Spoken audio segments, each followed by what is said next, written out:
రంగారెడ్డి జిల్లా తుర్కెంజాల్ మన్నెగూడ విద్యుత్ శాఖ కార్యాలయం ఆవరణంలో గత 8 రోజులుగా రాష్ట్ర వ్యాప్తంగా తెలంగాణ విద్యుత్ artisan employees joint action committee ఆధ్వర్యంలో సమ్మె చేస్తున్న కార్మికులను కలిసిన ఎన్ఎన్టీవీ. ఈ సందర్భంగా కార్మికులు ఎన్ఎన్టీవీతో మాట్లాడుతూ ఎంతో కాలంగా అపరిష్కృతంగా ఉన్న తమ న్యాయమైన డిమాండ్లను ప్రభుత్వం స్పందించి వెంటనే పరిష్కరించాలని డిమాండ్ చేశారు. అందులో ముఖ్యమైనవి ఆర్టిజన్ కార్మికులకు విద్యార్హతను బట్టి కన్వర్షన్ చేయాలని, ఏపీ ఎస్సీబీ సర్వీస్ రూల్స్ అమలు చేయాలని మొదలగు సమస్యలు పరిష్కరించాలని అప్పటి వరకు సమ్మె కొనసాగుతుందని తెలిపారు.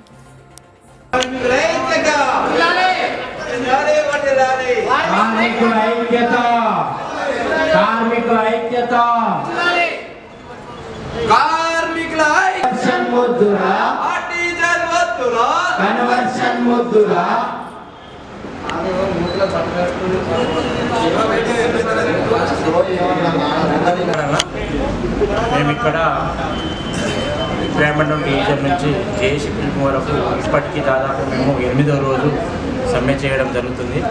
ఈరోజు జేఏసీ పిలుపు వరకు నల్ల బ్యాటరీతోటి నిరసన తెలపడం జరుగుతుంది. మా యొక్క డిమాండ్ ఏంటంటే మాకు ఆర్టిజన్గా ఇప్పుడు దాదాపు ఒక్కొక్కరు 20 సంవత్సరాల నుంచి సంస్థలో మేము డ్యూటీ చేస్తున్నాము. ఇంతవరకు యాజమాన్యం కానీ ప్రభుత్వాలు కానీ మాకు ఎలాంటి స్పందించలేరు. అందువలన మేము 17వ తారీఖు నాడు సమ్మె నోటీస్ ఇవ్వడం జరిగింది. ఇంతవరకు మాకు సమ్మెలు కానీ ధర్నాలు కానీ చాలా వరకు చేస్తున్నప్పుడు ఇంతవరకు స్పందిస్తలేరు. అందుకోసము 8/4/2024 నుంచి మేము సమ్మెలో దిగడం జరిగింది. ఇప్పటికీ ఇవాళకి 8వ రోజు జరుగుతుంది. మా demand APSB rules, artisan conversion, BCS కార్మికులు, అన్మ్యాన్ కార్మికుల సమస్యలు పరిష్కరించాలని, మాకు చర్చల పిలిపించి ఏమైనా చర్చల ద్వారానే మా సమస్యలు పరిష్కరించాలి. అంతవరకు మేము చర్చల ద్వారా పరిష్కరించేంత వరకు ఎన్ని రోజులైనా ఎన్ని దినాలైనా ఎన్ని రోజుల కార్మికులు మేము సమ్మె చేయడానికి సిద్ధంగా ఉన్నాము. యాజమాన్యానికి ప్రభుత్వానికి ఒకటే డిమాండ్ చేస్తున్నాం, మా సమస్యలు పరిష్కరించాలని. ప్రతి ఒక్క ఆర్టిజన్ కార్మికులు ఆవేదనతో ప్రతి ఒక్కరు వాళ్ళ ఫ్యామిలీని కానీ కుటుంబంలో కానీ ఇన్ని రోజులు అవసరం పడి వాళ్ళ ఫ్యామిలీ రోడ్డు మీద ఉన్నా కానీ కనికరం లేకుండా చర్చలు వీలకుండా యాజమాన్యం ఉండి వైఖరి చూపించడం చాలా బాధాకరం. మేము అది ఒకటే కోరుకుంటున్నాం.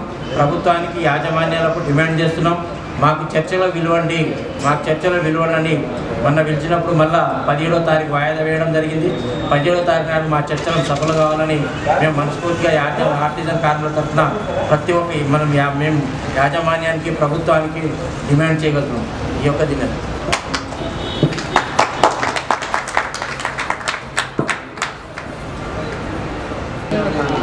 ఆర్టిజన్ కార్మికుల ప్రధాన డిమాండ్ ఏంటంటే సార్ మాకు ఒకటి మాకు ఏపీఎస్బీ రూల్స్, కన్వర్షన్ ప్లస్ వచ్చేసి అన్మ్యాన్ కార్మికులకు ఆర్టిజన్గా వర్తించాలి. బీసీఎస్ కార్మికులు ప్రభుత్వంలో విలీనం చేసుకోవాలి. మా డిమాండ్స్ ఇంకా కొన్ని ఈపీఎఫ్, జీపీఎఫ్ కొన్ని ఉన్నాయి. మా సమస్యలు 6 ప్రధానమైన డిమాండ్స్. మా ముఖ్యమైన డిమాండ్ మాకు ప్రధానంగా ఉన్న 2 డిమాండ్. మాకు ఆర్టిజన్లు ఇన్ని సంవత్సరాలుగా వేలుబడి తరబడి చేసిన మాకు ఒకే ఒకటి ప్రభుత్వం హామీ కానీ యాజమాన్యం నుంచి హామీ ఇచ్చారు కానీ మాకు ఏపీఎస్బీ రూల్స్, ఆర్టిజన్లో కన్వర్షన్ మా ప్రధానమైన డిమాండ్ కావాలని కోరుకుంటున్నాం. నెరవేర్చాలి. యాక్షన్ కమిటీ తరఫు నుంచి యాక్షన్ కమిటీ వారి ప్రకారం ఈరోజు 8 రోజులు సమ్మెలో పాల్గొన్నాము. మా యొక్క మేము సమ్మెలో పెట్టాము, కానీ ఏ విధమైన చర్చలకు కానీ మా యొక్క స్పందించడం మమ్మల్ని పిలవడం కానీ జరగలేదు.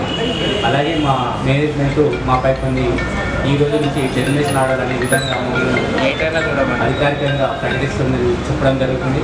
మాకు అనేక మంది ఏఈలు, ఏడీలు అధికారులు విపరీతంగా మమ్మల్ని ఫోన్లు చేసి బాగా బెదిరియడం జరుగుతుంది. కానీ మేము అడిగిన డిమాండ్ వాళ్ళు ఇస్తామన్న డిమాండ్ని మేము అడగడం జరుగుతుంది.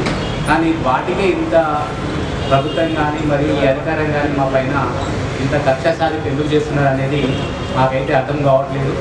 కావున మమ్మల్ని ఒకసారి చర్చలకు పిలిచి మా యొక్క డిమాండ్లను కానీ ఏవైనా కానీ మాతో చర్చిస్తే మేము దాని గురించి మీరు ఏ విధంగా చేస్తారు, మేము ఏ విధంగా తీసుకుంటామనే దాని గురించి మీరు చర్చలకు ఇవ్వాలనేది మా యొక్క చిన్న డిమాండ్.